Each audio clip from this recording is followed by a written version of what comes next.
Alô, galerinha! Sou o Professor Guedes e estou aqui hoje para apresentar uma novidade no nosso canal, os desafios de Química. Nesse primeiro vídeo da série, eu vou apresentar 5 questões que, como o nome já diz, são desafiadoras. São questões de assuntos, de tópicos diferentes da Química, que são mais elaboradas, mais difíceis que as questões normais, que a média das questões. De onde são essas questões?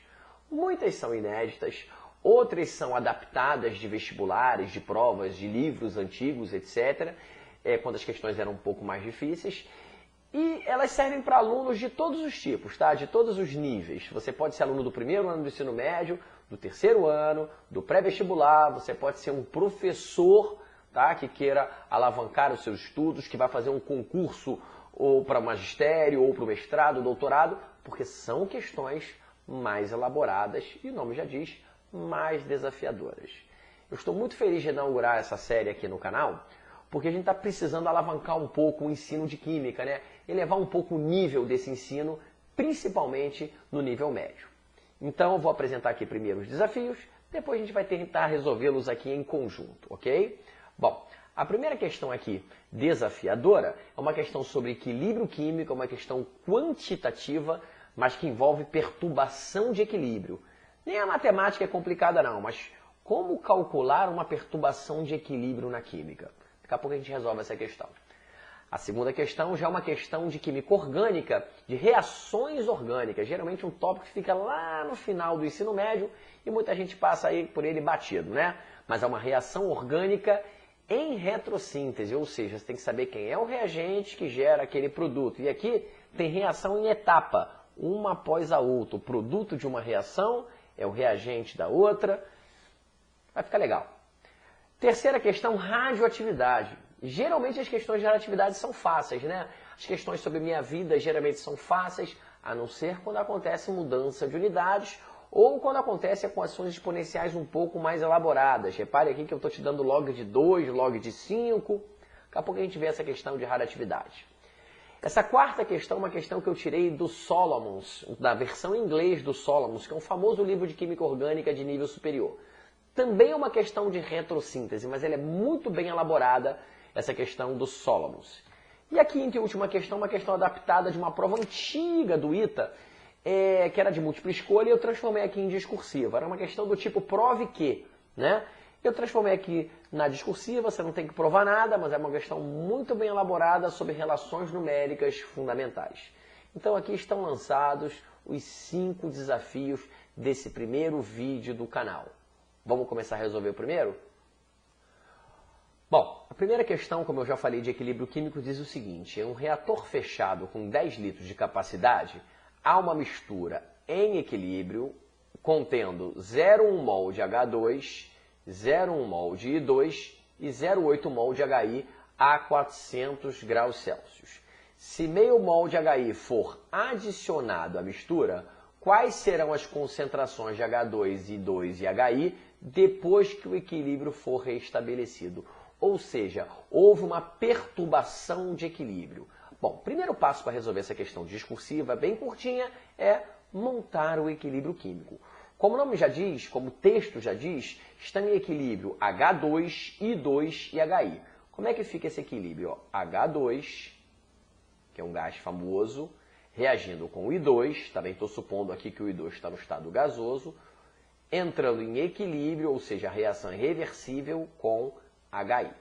Primeira coisa quando você monta essa reação química reversível é que está faltando aqui um balanceamento, né? Eu preciso colocar um 2 na frente do HI para balancear essa reação e esse número 2 é muito importante em várias etapas desse problema. Bom, agora perceba uma coisa, eu tenho o volume do reator, ou seja, todos esses 3 gases estão num volume reacional de 10 litros. Por que isso é importante? Porque se eu vou trabalhar com constante de equilíbrio, com situações de equilíbrio, eu vou trabalhar com a concentração molar, ou seja, mol por litro. Eu vou pegar cada quantidade dessa, 0,1, 0,1, 0,8, e dividir por 10 litros, e vou dizer que isso é o que eu tinha inicialmente na minha mistura. Pô, mas essa situação inicial não era uma situação de equilíbrio? Sim, mas era o que eu tinha inicialmente na minha mistura. Era isso. Então eu já estou montando aqui uma tabelinha auxiliar, que é uma tabelinha onde eu vou dizer as quantidades no início, as quantidades que reagiram e as quantidades que atingiram o equilíbrio. A famosa tabelinha que eu chamo de tabelinha do IREC. I de início, R de reagiu e EC de concentrações em equilíbrio. Se eu preencher essa tabelinha toda aqui, tá? Para cada uma das espécies, com mol por litro, eu posso calcular a constante desse equilíbrio. Por que é importante calcular a constante desse equilíbrio? Porque a mistura está em equilíbrio, depois ela vai ser perturbada pela adição de HI e vai restabelecer o equilíbrio. Então vamos calcular a constante desse equilíbrio. Presta atenção. Inicialmente, o que eu tenho? 0,1 mol de H2, que dividido por 10 dá 0,01 mol por litro. Aí já vira mol por litro. 0,1 mol de 2, que dividido por 10 dá 0,01. E atenção, 0,8 de HI, que dividido por 10 vai dar 0,08. Se o texto diz que essa mistura está em equilíbrio, eu posso pegar essas concentrações em mol por litro e calcular a constante desse equilíbrio, que eu vou chamar aqui de Kc, constante de equilíbrio em função das concentrações. A pergunta não é qual o valor de Kc, mas você vai perceber em breve que eu preciso disso. Como qualquer constante de equilíbrio vai ser produto sobre reagentes, ou seja, concentração do HI, elevada ao seu respectivo coeficiente estequiométrico, olha aquele 2 que eu falei como era importante lá do balanceamento. Esqueceu esse 2, babou, tá? Elevada ao quadrado, sobre a concentração do hidrogênio e a concentração do iodo nessa situação de equilíbrio. Ora, se eu já tenho essas concentrações, eu posso calcular a constante desse equilíbrio. Vamos lá, substituindo aqui os valores. Concentração de HI, 0,08. Concentração de hidrogênio, 0,01. E de iodo, 0,01 também. Essa aqui do 0,08 eleva ao quadrado, que vai facilitar a conta. Porque repara uma coisa, estratégias matemáticas para facilitar a sua vida. 0,01 vezes 0,01 é 0,01 ao quadrado. Ou seja, essa expressão matemática fica 0,08, não eleva ao quadrado por enquanto não, sobre 0,01, ambos elevado ao quadrado. Se são ambos elevado ao quadrado, você pode fazer a conta primeiro dentro do parêntese, que facilita a sua vida. A conta dentro do parênteses é qual? 0,08 sobre 0,01, 8. 8 ao quadrado é o valor do Kc, conta muito fácil de Kc, o Kc vale 64. Mas por que de acho eu estou calculando a constante de equilíbrio se esse equilíbrio vai ser perturbado? É porque a perturbação que vai acontecer, essa é a parte mais importante de Le Chatelier, não altera essa constante, isso é muito importante. Só um fator altera a constante de equilíbrio Kc ou a constante de equilíbrio Kp. Esse fator chama-se temperatura. E eu não sei se vocês perceberam, mas o valor da temperatura não foi modificado, repare. Ela permanece 400 graus Celsius. Esse 400 graus Celsius, ele está aqui, ele não vai ser usado em lugar nenhum esse número no exercício. Mas ele é importante para focar em que a constante de equilíbrio, mesmo após a perturbação com a adição de HI, não vai ser alterada. E é exatamente com esse valor de constante que eu vou poder calcular as concentrações de todas as espécies depois da perturbação. Até aí foi? Então eu calculei a constante de equilíbrio antes da perturbação e eu tenho certeza que depois da perturbação, como a temperatura não mudou, essa constante vai ser a mesma. Agora, qual foi a perturbação nesse sistema? A perturbação foi, vou até achurar aqui, a adição de 0,5 mol de HI. Ou seja, essa situação inicial está em equilíbrio, não vai haver reação nenhuma. Aliás, vai haver reação no sentido direto e inverso, mas com a mesma velocidade. Isso não vai alterar o equilíbrio. O que vai alterar o equilíbrio é essa adição de 0,05 mol de HI.